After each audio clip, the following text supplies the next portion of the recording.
नमस्कार दोस्तों, अगर किसी के परिवार में किसी लड़के की शादी होती है और शादी के 2 दिन बाद ही अगर दुल्हन ये कहे कि मैं सिर्फ 2 दिन के लिए आई हूँ और 2 दिन के लिए कह करके हमारी शादी कराई गई, तो फिर आप क्या सोचेंगे? कमेंट बॉक्स में लिख करके ज़रूर बताइएगा। ये जो घटना मैं सुना रही हूँ, ये घटना है हरियाणा के चंडीगढ़ की। यहाँ एक लड़का था जिसका नाम था संदीप। उसकी उम्र थी 24 साल के आसपास।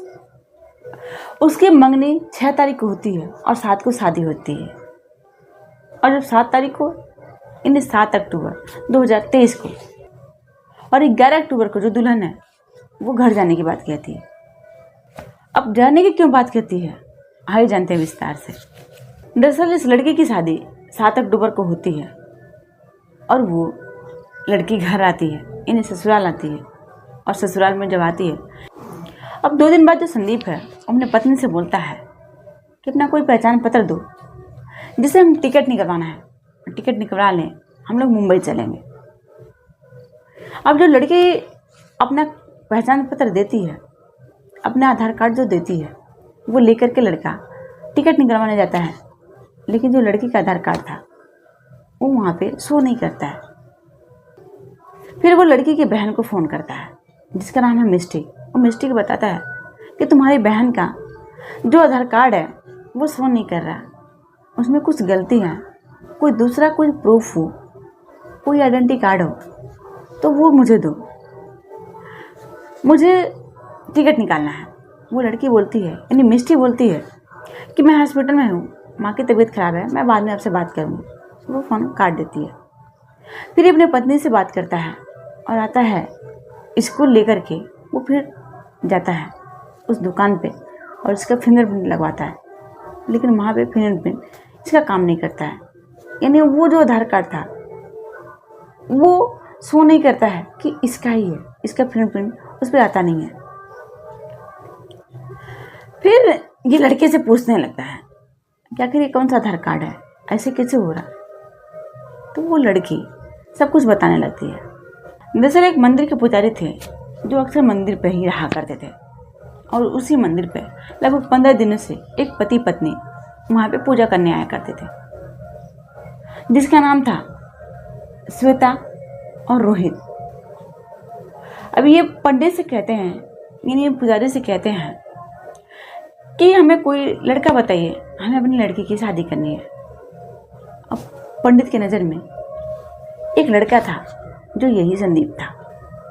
वो बोलते कि हमारे नज़र में एक लड़का है, आप लोग देख लीजिए, अगर पसंद आता है तो शादी कर लीजिए। अब ये पति पत्नी यानी रोहित और श्वेता संदीप को देखते हैं। इसके बाद वो एक लड़की को दिखाते हैं। अब लड़की को जो संदीप है वो बोलता है कि मुझे पसंद नहीं है। फिर श्वेता कहती है कि ये किसकी बहन है, उसको देख लो, शायद उसको पसंद आ जाए। फिर वो इस लड़की को लाते हैं और ये लड़की को जब देखता है तो इसको पसंद कर लेता है। यानी ये जब पसंद करता है तो ये तारीख था 6 अक्टूबर 2023। अब 7 अक्टूबर को ही इन दोनों की शादी होती है। अब जो रोहित है वो और श्वेता ये दोनों बोलते हैं कि मैं कहीं जाना है, इसलिए हम चाहते हैं कि अगले दिन ही शादी हो जाए। अब ये जाते हैं सब करनाल के कोर्ट में, और कोर्ट में वहाँ के वकील होते हैं जिनका नाम है वैशराज गोयल। वो इन दोनों की शादी कोर्ट मैरिज के तरीके से कराते हैं। अब वहाँ से कोर्ट मैरिज जब शादी हो जाता है तो ये लड़की अपने घर आती है। और जब घर आती है तो ये लड़की ये जो भी कागज़ थे वो फर्जी निकलते हैं। लड़के की जब शादी होती है, कोर्ट में शादी कराई जाती है, जो श्वेता है वो संदीप से बोलती है कि जो लड़की है वो बेहद ही गरीब है और उसको कुछ लाने के लिए इन शादी में जब वो अपने ससुराल आएगी तो उसके साथ कुछ लाने के लिए उसके पास इतने पैसे नहीं हैं कि वो कुछ ला सके। इसलिए अपनी इज्जत बचाने के लिए तुम्हें कुछ पैसे देना होगा। अब जब पैसे देने की बात आती है तो ये 1,80,000 रुपये ये संदीप उस श्वेता को देता है। उस लड़की के माँ बाप को देने के लिए। फिर पैसा दे दिया जाता है और शादी हो जाता है। लेकिन लड़की जब ससुराल आती है तो जो संदीप है उसके कुछ आइडेंटिटी कार्ड मांगता है, और जब मांगता है तो वो भी फर्जी निकलता है। तो जो लड़की बताती है कि मैं अब यहाँ पे नहीं रहूँगी, मुझे घर जाना है, वो सारी कहानी बताने लगती है। वो बताती है कि उसके घर पे 2 आदमी आया करते थे, जिसका नाम था उमेश और रमेश, जो रिश्ते में उसके चाचा लगते थे। अब ये दोनों को, ये पति पत्नी वहां पे मिले थे। इन्हें रोहित और श्वेता, इस रमेश और उमेश को, ये दोनों मिले थे, और रमेश और उमेश ही इस श्वेता और रोहित को, इस लड़की के माँ को मिलाए थे। उसके घर पे ये दोनों आया करते थे। अब यही बताई थी श्वेता कि इसकी लड़की की माँ से कि हमें आपकी बेटी को 2 दिन के लिए लेके जाना है, उसके लिए मैं 15,000 रुपये लूँगी। और जो लड़की की माँ है वो मान जाती है, क्योंकि लड़की की जो आर्थिक स्थिति थी वो बहुत ही खराब थी। लड़की के पिता की मौत हो चुकी थी, इसका एक भाई था, पागल था, इसकी एक माँ थी और ये लड़की थी। ये किराए कमरे में रहती थी, लेकिन उसके भाड़ा देना था, उसके लिए इसके पास पैसा नहीं था, और वही भाड़ा देने के लिए इसकी माँ हाँ बोलती है कि ठीक है लेके जाओ। अब ये लड़की आ जाती है और इसके साथ शादी कराया जाता है, यानी संदीप से शादी करवा दिया जाता है।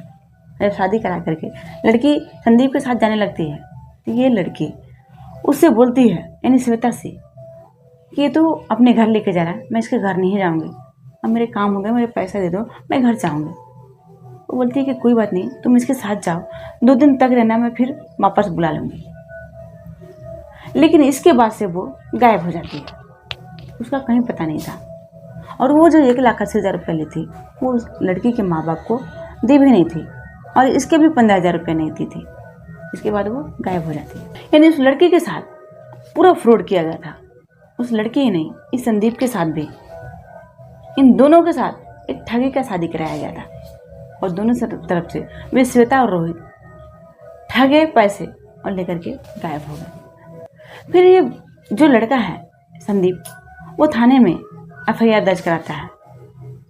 जब FIR दर्ज कराता है तो पुलिस उन सबको ढूंढती है, इन श्वेता को और रोहित को, और वो दोनों जो इसके रिश्ते में अंकल लगते थे, चाचा लगते थे, नहीं रमेश और उमेश को।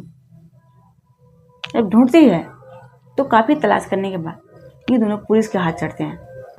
फिर इन चारों को पकड़कर पुलिस जेल में डालती है। लेकिन जिस तरह से ये चारों ने, यानी रोहित और श्वेता और उमेश और रमेश, ये चारों ने जिस तरह से जाल बिछाया, ये 2 परिवार को पूरी तरह से नाश का तहस कर दिया। दोस्तों, हमारे काम सुनने का मकसद किसी को परेशान